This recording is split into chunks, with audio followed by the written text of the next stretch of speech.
Biggest scam. Ya, una sa tamo ha. Sige. Chip, ato sa ko chip. Thank you. Ba di ba? Kung madayon ugma, maayo. Kung dili pon madayon ugma, okay ra pud gyapon next year. Sige. Pero kung dili mao ugma, siguro pwede siguro para pagyag yung mga tao lang lakaw-lakaw na bike pwede. Lager mo kaya? Pero kuan, Lager game. dili na pod oy. Kuara gud video ra gud. Nya agira ko ha, ato sa ko.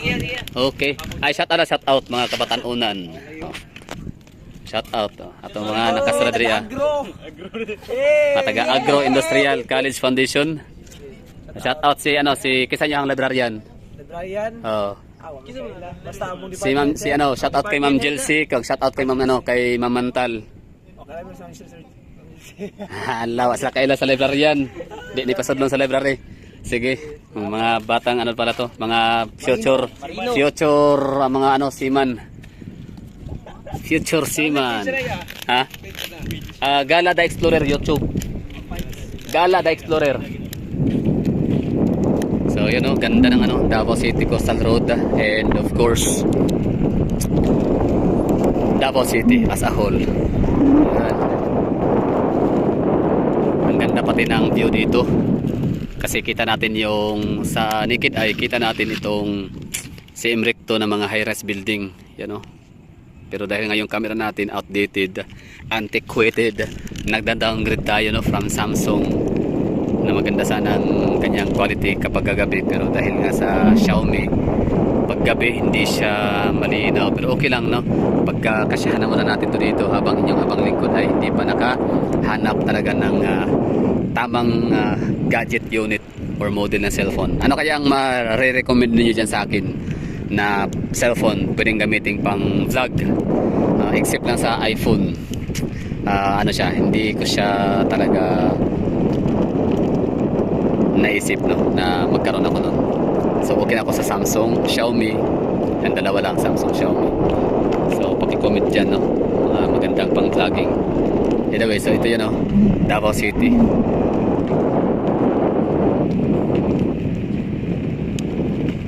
Coastal Road, Junction 2. So hindi natin inaabot yung ano, bawal tayong pumunta dun sa tulay, bawal pang papasukan, and of course we have to throw the line kasi mapapahamak yung gwardiya kasi yun ang order sa kanila ng contractor ng tulay kasi na yun ay Chinese. So alam naman natin kung Chinese, hindi yan sila power tripper, hindi yan sila basta lang nasasabi na hindi, dahil yun ang gusto nila. So may rason po yun, ibig sabihin hindi pa siya safe puntahan. I mean, safe naman na siguro, kaso nga lang ongoing ang kanilang paggawa sa electrical wirings. Ang electrical wirings kasi nila ay nasa labas pa daw, nasa yan, kaya yan yung parang empty na yan dyan, baga yung lagayan ng mga pananim. So dyan nakalagay, basta nakalabas, nasa labas yung wirings, kaya dapat lang daw ano, itago muna. So inulit-ulit lang itago sa loob para hindi siya magalaw no ng kahit na sinong mag-a-attempt na pakialaman ng wirings. So dito tayo sa may Kasilak. Shout out mga taga Kasilak, Trading Boulevard, Bukana.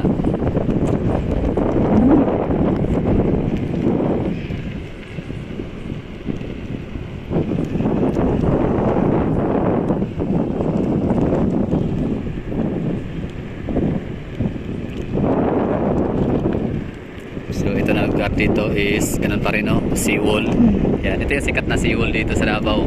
Pag sinabing seawall, dati kasi di pa uso yung, wala pang coastal road, di pa to existing. So sikat dito coastal wall, I mean seawall. Saan kayo? Seawall. Taga Sangga, saan banda sa boulevard sa may seawall? Bukana, oo, ganun, trading.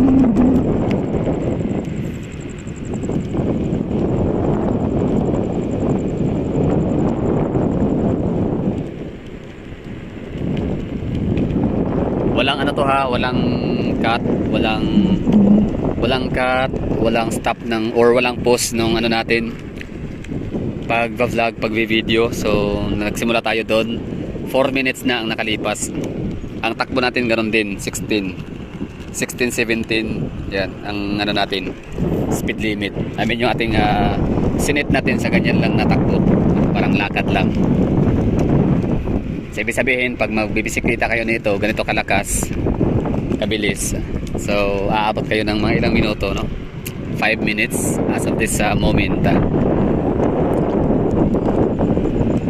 Pero kung doon ka sa may Quezon Boulevard dadaan with all the traffic, aabotin ka ng 30 minutes.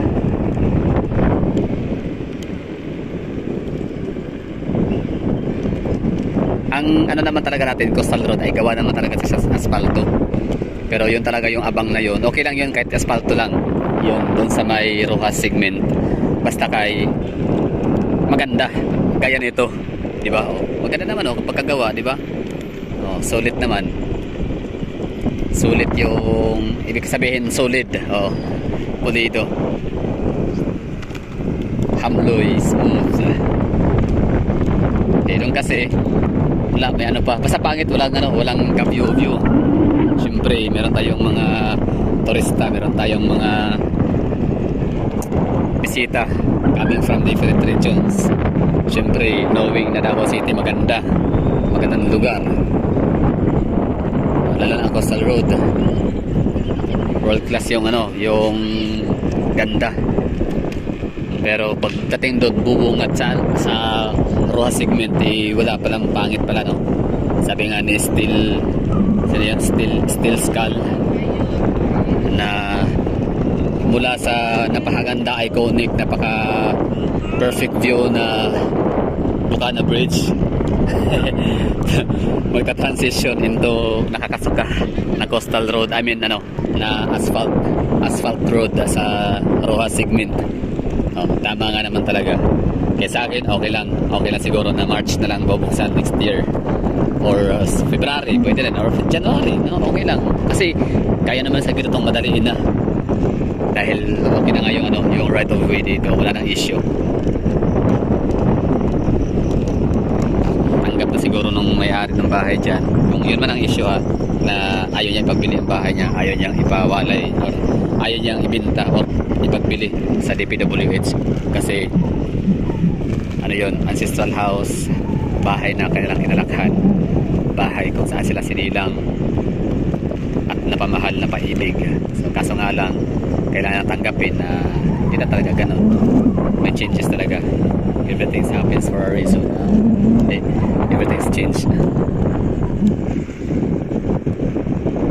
So sana nagustuhan nyo itong ating munting tripping road trip Davao City Coastal Road Tour. Diba? Lilim niya, no? Yan yung ilaw. Anong klaseng yan, no? Road, anong klaseng coastal road? Anong klaseng kalsada yan?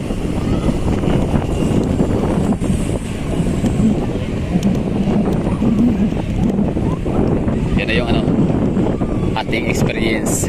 Binaybay natin yung kahabaan ng Coastal Road Junction 2, doon nagsisimula sa Tulay.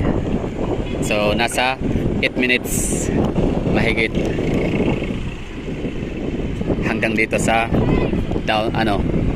Quezon Boulevard intersection sa Rojas Night Market sa takbong 19, 18, 17, 16, 20. Yan ha.